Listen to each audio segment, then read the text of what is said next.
He had directed in great part the movable embellishments of the 7 chambers upon occasion of this great fete, and it was his own guiding taste which had given character to the masqueraders. Be sure they were grotesque. There were much glare and glitter and piquancy and phantasm, much of what has been since seen in Hernani. There were arabesque figures with unsuited limbs and appointments. There were delirious fancies such as the madman fashions. There was much of the beautiful, much of the wanton, much of the bizarre, something of the terrible, and not a little of that which might have excited disgust. To and fro in the 7 chambers there stalked, in fact, a multitude of dreams, and these, the dreams, writhed in and about, taking hue from the rooms, and causing the wild music of the orchestra to seem as the echo of their steps.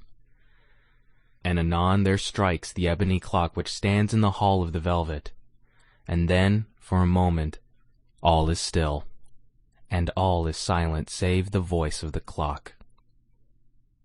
The dreams are stiff frozen as they stand, but the echoes of the chime die away. They have endured but an instant, and a light, half-subdued laughter floats after them as they depart.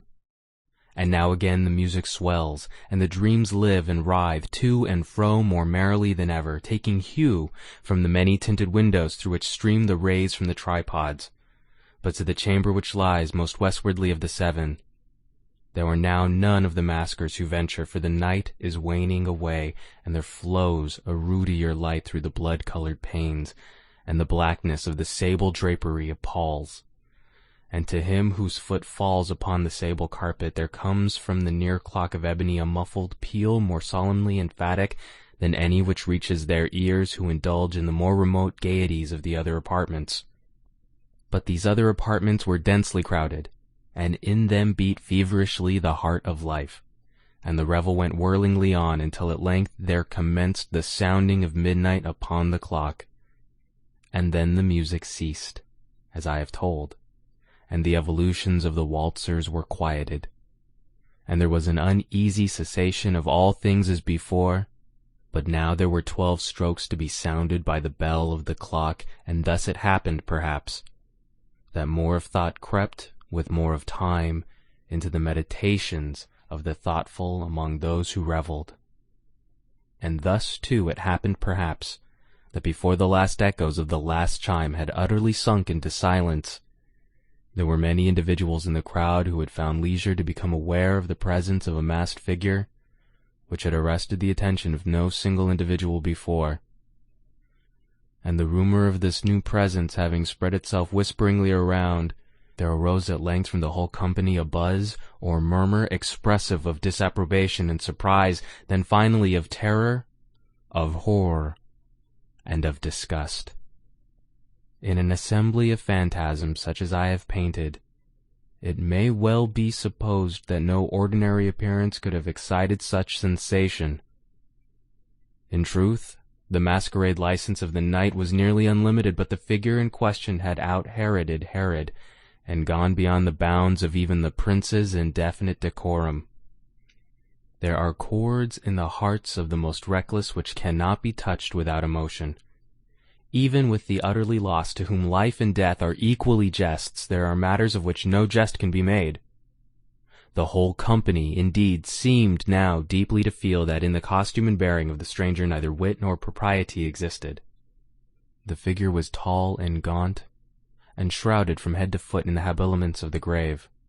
The mask which concealed the visage was made so nearly to resemble the countenance of a stiffened corpse that the closest scrutiny must have had difficulty in detecting the cheat. And yet all this might have been endured, if not approved, by the mad revellers around. But the murmur had gone so far as to assume the type of the Red Death.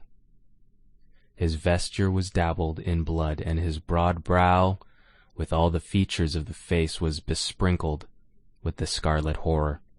When the eyes of Prince Prospero fell upon this spectral image, which with a slow and solemn movement, as if more fully to sustain its role, stalked to and fro among the waltzers, he was seen to be convulsed, in the first moment with a strong shudder either of terror or distaste, but in the next his brow reddened with rage.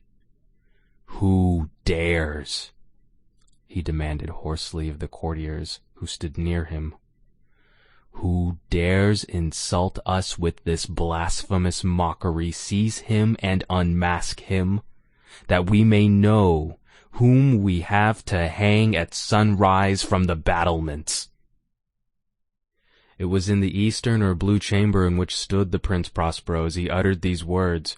They rang throughout the 7 rooms loudly and clearly, for the prince was a bold and robust man, and the music had become hushed at the waving of his hand. It was in the blue room where stood the prince with a group of pale courtiers by his side. At first, as he spoke, there was a slight rushing movement of this group in the direction of the intruder, who at the moment was also near at hand, and now with deliberate and stately step made closer approach to the speaker. But from a certain nameless awe with which the mad assumptions of the murmur had inspired the whole party, there were found none who put forth a hand to seize him, so that unimpeded he passed within a yard of the prince's person, and while the vast assembly, as if with one impulse, shrank from the centers of the room to the walls, he made his way uninterruptedly, but with the same solemn and measured step which had distinguished him from the first, through the blue chamber to the purple, through the purple to the green, through the green to the orange, through this again to the white, and even thence to the violet, ere a decided movement had been made to arrest him. It was then, however, that the Prince Prospero, maddening with rage and the shame of his own momentary cowardice, rushed hurriedly through the 6 chambers, while none followed him on account of a deadly terror that had seized upon all. He bore aloft a drawn dagger, and had approached, in rapid impetuosity, to within 3 or 4 feet of the retreating figure, when the latter, having attained the extremity of the velvet apartment, turned suddenly and confronted his pursuer. There was a sharp cry, and the dagger dropped gleaming upon the sable carpet, upon which instantly afterwards fell prostrate in death the Prince Prospero. Then, summoning the wild courage of despair, a throng of the revellers at once threw themselves into the black apartment, and seizing the murmur, whose tall figure stood erect and motionless within the shadow of the ebony clock, gasped in unutterable horror at finding the grave cerements and corpse-like mask, which they handled with so violent a rudeness, untenanted by any tangible form. And now was acknowledged the presence of the Red Death. He had come like a thief in the night, and one by one dropped the revellers in the blood-bedewed halls of their revel, and died each in the despairing posture of his fall. And the life of the ebony clock went out with that of the last of the gay, and the flames of the tripods expired,